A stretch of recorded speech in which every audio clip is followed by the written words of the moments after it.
सांस है जब तलक ना रुकेंगे कदम चल पड़े हैं।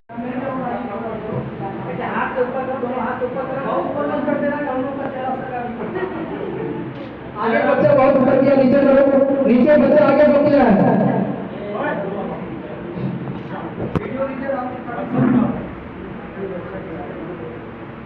खलिया के पत्रकार महोदय हमारे बड़े पिता को सभी का हार्दिक स्वागत, बार बार हार्दिक स्वागत।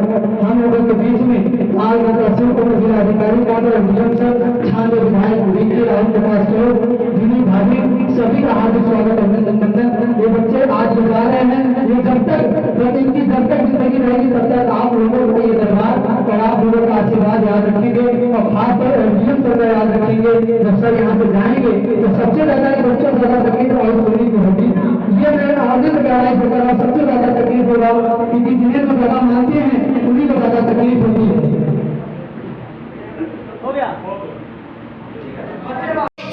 अम्बेडकर जी की बात आपने सुना होगा। अम्बेडकर जी गरीब थे, छुआछूत की बात थी उस जमाने में। वहां बैठ के कहते थे, जहां जूता चप्पल निकाला जाता था वहां बैठते थे। लेकिन अम्बेडकर जी पढ़े, आगे बढ़े, भारत का संविधान लिखा। राहुल जी कह रहे थे एक बार 12 बजे रात को गए और कहे गुरु जी कुछ बताइए। हमने कहा है क्या बताए, तो हमारे दिमाग से निकला कि अगर आप नाम करवाना चाहते हो, अगर विश्व में अमर होना चाहते हो तो 2 काम करना होगा। नोट कर लेना, पहला काम या तो पढ़ने लायक लिख जाना, या तो पढ़ने लायक लिख जाना, या तो लिखने लायक कर जाना। अम्बेडकर जी लिखने लायक कर दिए, भारत का संविधान अमर हो गए। गोस्वामी के रूप में मैं आपको बता दूं, सर के लिए एक प्रोफेसर के रूप में मैं कहना चाहूंगा, सर और जो सर का लेवल देख के मैं उस दिन तहसील में किया करता था। सर इतने गाइड, इतने फोन से लोगों के पास समस्या आती थी, समस्या को लेकर तुरंत फोन करते थे। सर ये मुझे बहुत खुशी लगा कि हम लोगों के मिर्जापुर तहसील में ऐसे हम लोग जो तहसील में मिलते हैं। सर के लिए बहुत कहना चाहूंगा कि अगर मर जाऊं तो खुशी बात देना, अगर मर जाऊं, अगर हार जाऊं, अगर मर जाऊं तो खुशी बात देना, अगर जीत जाऊं तो गम बांटना, अगर जीत जाऊं तो खुशी बात देना, अगर मर जाऊं तो गम बांट देना। चला उन कदम से कदम मिलाकर, अगर मर गया तो कफन बांट देना, मर गया तो कफन बांट देना। सर के लिए मैं चाहूंगा, सर आप लोगों को मोटिवेट करेंगे।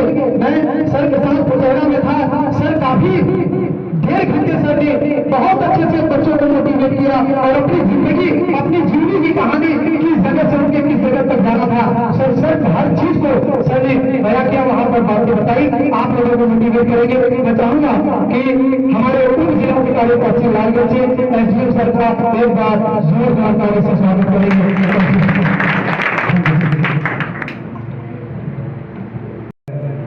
नारी सम्मान के इस आयोजन जो वाईसी ट्रस्ट द्वारा किया जा रहा है, इस कार्यक्रम में यहाँ पर हमारे साथ मंच बैठे हैं लालगंज की 96 विधानसभा की सम्मानित विधायिका महोदया और इस वाईसी ट्रस्ट के सम्मानित सभी सदस्यगण, प्रिंट इलेक्ट्रॉनिक सोशल मीडिया के सभी हमारे सम्मानित साथीगण, और सबसे प्रमुख जो जिनके सम्मान के लिए कार्यक्रम आयोजित किया गया है, वे छात्राएं जिन्होंने बोर्ड की परीक्षा में 70% से अधिक अंक प्राप्त करके अपने माता पिता का नाम रोशन किया है, अपने क्षेत्र का नाम रोशन किया है, और उन माताओं को जिनके द्वारा अपनी भावी पीढ़ी छात्रों को पढ़ने के लिए प्रयास करते हुए इस मुकाम तक पहुंचाया है, इस उपलब्धि तक पहुंचाया है। हमारे बीच में माताएं भी हैं और इस सोटिया ग्राम पंचायत के सभी सदस्यगण, प्रधान जी और सम्मानित नागरिकगण, मैं जिला प्रशासन, तहसील प्रशासन की ओर से आपका सभी का स्वागत और अभिनंदन करता हूं। साथ ही बहुत ही अपने योग्यता के महसूस कर रहा हूं, अभिनंदन महसूस कर रहा हूं कि आपके बीच में हम यहाँ पर आए हुए हैं।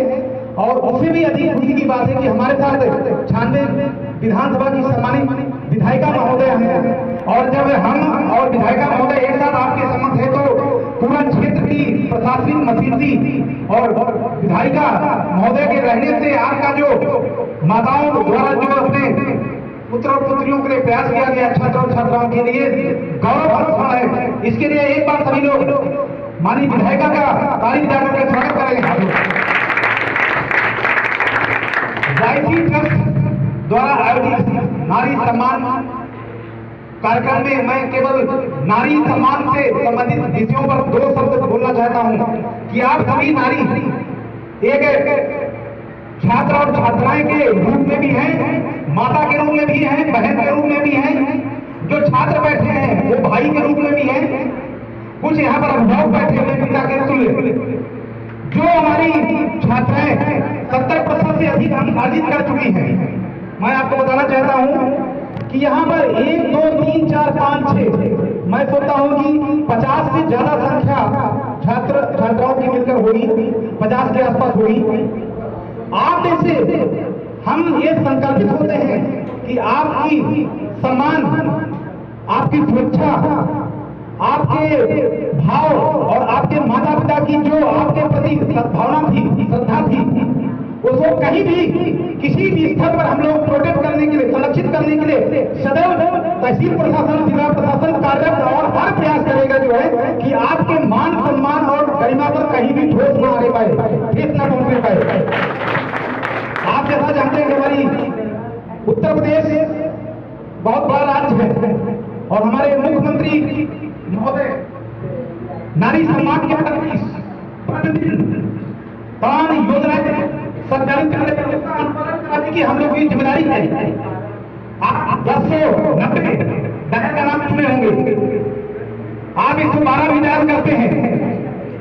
इन सूचनाओं के माध्यम से आप उस क्षेत्र तक पहुंच जाते हैं जहां पर आपका पहुंचना संभव नहीं है। आप उत्तर प्रदेश के शासन को भी फोन कर देते हैं, 1090 पर डायल कर देते हैं। आज आप माननीय मुख्यमंत्री से बात कर सकते हैं, आप माननीय मुख्यमंत्री से बात कर सकते हैं, ऐसे अफसर से बात कर सकते हैं जो कभी आप उनके पास पहुंच नहीं सकते हैं। माननीय प्रधानमंत्री जी से बात कर सकते हैं, माननीय प्रधानमंत्री के कार्यक्रम के सभी अधिकारियों से बात कर सकते हैं। ये है डिजिटल इंडिया और डिजिटल इंडिया नारी सम्मान और नारी सुरक्षा के डिस्कस ये अलग-अलग जो सम्मान समारोह है, ये बहुत ही सामाजिक एक प्रतिष्ठित कार्यक्रम है और हम इस अपने सरकार के प्रति और ये नेशन है आपके नेगेटिव थॉट आते हैं इनके जीवन में, क्योंकि बच्चे जब रहते हैं तो नेगेटिव थॉट्स नहीं आते। जब आप एडल्ट होते हैं वर्षों की भांति इस वर्ष भी आप उस घड़ी को देखने को मिला जो कि हमारे राहुल जी के द्वारा ये कार्यक्रम आयोजित पिछले बार भी किया गया था। बड़ी खुशी की बात है, इन्होंने उस कर्मा को जारी रखा और आपका सम्मान बढ़ाने के लिए हम सबके बीच इन्होंने लाभ खड़ा किया। आपके बीच में अभी अभी हमारे 96 विधानसभा के बहुत ही कुशल और सुचारू रूप से कार्य कर रही 96 विधायक राहुल भैया जी हमें प्रेरणा दिए थे कि आप अगर समाज सेवा में हैं तो समाज सेवा में आजीवन रहिएगा। और हमें वो सपना दिखा के गए थे कि जिस तरह से आप सुपर 30 ये सब समाज सेवा के नाम पे एक सब चिंटू मनीष जी हैं, नागेंद्र कुमार जी हैं, नेट पे आप सर्च करेंगे उनके बारे में उन्होंने बता के गए, भैया बता के गए थे। तो मैं चाहूँगा भाभी के एक बार फिर शानदार तालियों से स्वागत करेंगे आपके सम्मान के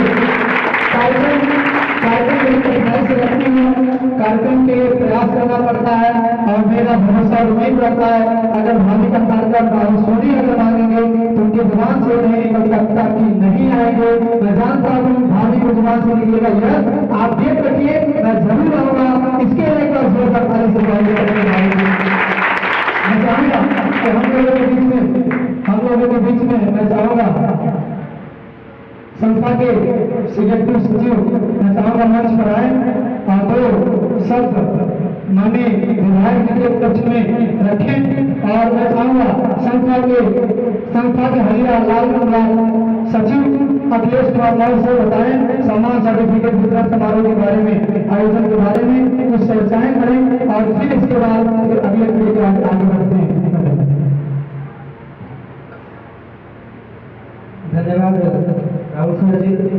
सबसे पहले नंबर इस सम्मान सर्टिफिकेट वितरण समारोह में उपस्थित माननीय विधायक जी और इस सम्मान सर्टिफिकेट के जो हमारे योगेश कुमार यादव जी, MD त्रिपाठी जी और MD राहुल सोनी जी, सेक्रेटरी पंकज कुमार सिंह जी का बहुत बहुत मेरे बड़े भैया से जुड़ा हुआ है, इसलिए मैं बोल देता हूँ। तो बड़ी हम भूमिका रहती हरिया में आने बाद, हरिया में विधायक उन्होंने बस सभी या तो गांव में चर्चित होंगे, या गांव में प्रधान होंगे, या गांव के मुखिया होंगे, या SDM होंगे, डॉक्टर और इंजीनियर। कहा जाता है कि आप कुछ ऐसा कर जाइए, आप कुछ ऐसा काम कर जाइए कि आपके बारे में लिखा जाए और लोग पढ़ें, और कुछ एक ऐसा करिए, ऐसा लिख के जाइए कि लोग आपका लिखा हुआ पढ़ें। कुछ ऐसा करिए, लिखने लायक कर डालिए, या तो कुछ ऐसा लिखिए पढ़ने लायक लिख दीजिए। पढ़ने लायक क्या लिखा? डॉक्टर BR अम्बेडकर जी ने संविधान लिखा, रामचरितमानस लिखे, भागवत लिखे, गीता लिखे, कुरान लिखे। उन्होंने ऐसा लिखा पढ़ने लायक, हम और आज उसको मानते हैं और पढ़ते हैं। और कुछ लोगों ने लिखने लायक ऐसा कुछ करके गया देश में, जैसे चंद्रशेखर आजाद, सुभाष चंद्र बोस, भगत सिंह, सुखदेव, कुछ इन्होंने ऐसा कुछ कर दिया, लिखने लायक उन्होंने कर दिया। जिंदगी में दो चीज ठानना, या तो लिखने लायक कर जाना, या तो कुछ ऐसे कर जाना कि पढ़ने लायक कर जाना। आपके ऊपर डिपेंड नहीं करता कि कौन क्या है, किस घर से है, कौन कहाँ जगह है, कौन क्या करता है, कौन मेरे बारे में क्या सोचता है, देश के बारे में कौन क्या सोचता है, माँ बाप के बारे में क्या सोचता है, कोई डिपेंड नहीं करता। हर एक मिडिल क्लास फैमिली से आज आपके क्षेत्र में ISP से DM दरोगा, SP कप्तान, डॉक्टर, मास्टर सब एक जगह से बने हैं। किसी की भी उठा के देख लीजिए, कोई भी स्कूल इस क्षेत्र का होगा, पहले मड़ई थी, आज अच्छे जगह पे है, क्योंकि वहाँ के प्रबंधक और धनाचार का मेहनत आपको नहीं समझ में आएगा। उस व्यक्ति को समझ में आता है जो बच्चा एक दिन अगर किसी भी चीज से अगर चूक हो जाता है, उस दिन उस प्रबंधक को समझ आता है कि मैंने जमीन न्यू मैंने कहाँ से पाला है। ठीक है, तो इस वीडियो को आप सुनिएगा, फिर इसके बाद आपको कुछ 2-2 मिनट टाइम आपको सुनाएंगे और उनसे परिचय कराएंगे। फिर से उसके बीच में हम लोगों के बीच में माननीय हमारे क्षेत्र के 96 विधायक रिंकी कौल जी और उप जिलाधिकारी, जिसे हम और आप जो सब लोग इंतजार कर रहे हैं, इस पूरे हलिया तहसील, लालगंज तहसील में जितने जो भी काम होंगे, उनके बिना एक भी मर्जी पत्ता नहीं मिलता। उनसे भी मुलाकात होगी, उन्हीं का आपको सम्मान सर्टिफिकेट मिलेगा। Thank you. आप लोग सुनिए। कहीं ना कहीं कोई ना कोई दिक्कतें आएंगी, तो इन दिक्कतों के लिए आप इनका संपर्क करिए विधायक से, ये आपकी बात जरूर सुनेंगे और आपकी समस्याओं का हल निकालेंगे। कभी कभी हो सकता है कि पैसे के अभाव की वजह से शिक्षा है, तो उसके लिए भी ये निधि है इनका, ये आपके लिए संपर्क करेंगे और फीस वगैरह दे भी सकते हैं, ऐसी बात नहीं है। हम आपको इनके हल के बारे में बता दें, दो तीन ऐसे काम थे जो अधिकारी के पास गए हैं, विधायक जी का फोन आया है, इनका काम होना चाहिए, नहीं तो डांट भी दी। तो इस डांट करके आपको धन्यवाद, क्योंकि इन विधायक के लिए एक तारीफ बना दीजिए। कोई जल्दी विधायक डांटता नहीं, और खासतौर पर यह करना जरूरी है, और अधिकारी भी दबाव में रहते हैं, तो रहना भी जरूरी है। आज के लोकतंत्र में इतना बढ़ावा है कि लोग भ्रष्टाचार चरम सीमा पे पार किए हुए हैं। अगर ऐसी डटे रहेंगे तो हम लोगों को लाभी ना हो। और दूसरी बात, बच्चियां खासतौर पे आपसे अनुरोध है कि जब बच्चियां बड़ी होती है तो सजने संवरने में ज्यादा ध्यान देती है। ये तो नो डाउट, ये हमारे घर की भी बात है, आपके भी घर की बात है। आप एक एम्बिशन चुनिए, ये सेकेंडरी चीज है। आप दुनिया की कायनात जितनी भी दुनिया में देखेंगे, हर वो लड़की आगे बढ़ी है पढ़ने में, मॉडर्न युग की नहीं हो सकता जो थोड़ा सा डर नहीं होती, चाहे वो मदर टेरेसा नहीं हो, चाहे जिसको भी देख लीजिए, चाहे स्पोर्ट्स में देख लीजिए, चाहे किसी में देख लीजिए। और जो अभी आप बड़ी हो रही है, तो धीरे धीरे धीरे धीरे आपके सेकेंडरी हर आदमी के साथ होता है, चाहे हम हो चाहे आप हो, सब सेकेंडरी में आ जाते हैं। उनका मेन एम्बिशन होता है पढ़ना, लेकिन भटक के चाहे लड़के हो चाहे लड़कियां, सजने संवारने आउटलुक मस्ट इम्पॉर्टेंट नहीं है, मस्ट इम्पॉर्टेंट है आपकी पढ़ाई। तो पढ़ाई आपके लिए जरूरी है। सेकेंडली आपका सजना स्वभाव, हर लड़के लड़कियों में देखा जाता है कि जैसे वो एडल्ट होती है तो सजने संवरने पे ज्यादा ध्यान देती है और सेकेंडली हो जाती है बॉडी। तो ब्यूटी बेस्ड ऑन नेचर, आपके नेचर की खूबसूरती है। और दूसरी बात, आपका स्वयं का सबसे बड़ा दुश्मन कौन है, कोई बता सकता है? चलिए कोई बात नहीं, सबसे बड़ा दुश्मन किसी भी व्यक्ति का हो, चाहे मैं हो चाहे आपको एथलीट थे, सबसे बड़ा दुश्मन वही है जो डिस्टर्ब माइंड से अपना काम करे। तो आपका सबसे बड़ा दुश्मन वही है, डिस्टर्ब माइंड। क्या है सबसे बड़ा दुश्मन? Disturb mind. क्योंकि आप डिस्टर्ब माइंड में कोई भी निर्णय लेंगे तो गलत होगा, चाहे वो किसी भी अफेयर से संबंधित हो, घर से संबंधित हो, क्योंकि आप एक अच्छे समय से गुजर रहे हैं। इस समय में आज ही एक फॉर्मूला अपना लीजिएगा, कभी भी कोई निर्णय डिस्टर्ब माइंड में मत लीजिएगा। अगर आपको लगता है कि मैं निर्णय नहीं ले पा रहा हूं या नहीं ले पा रही हूं, तो थोड़ी देर शांत हो जाइए, समय का इंतजार करिए, निर्णय अपने आप निकल जाएगा। लेकिन डिस्टर्ब माइंड में निर्णय कभी भी सही नहीं हो सकता, ये मेरा मानना है। और हम चाहेंगे आप लोग अपने दुश्मन को उसको फेंक निकालिए और डिस्टर्ब माइंड में कोई निर्णय मत लीजिएगा। और सीधी बात कि आप लोग एक शेड्यूल बनाइए कि हमें करना क्या है, कैसे करना है, और कमिटमेंट करते रहिए। जब भी खाली पाइए तो अपने आपको कमिटमेंट करते रहिए कि नहीं मुझे ये करना है, करना है, करना है। तो जब आप कमिटमेंट करेंगे तो पॉजिटिव एनर्जी जागेगी, पॉजिटिव एनर्जी जागेगी।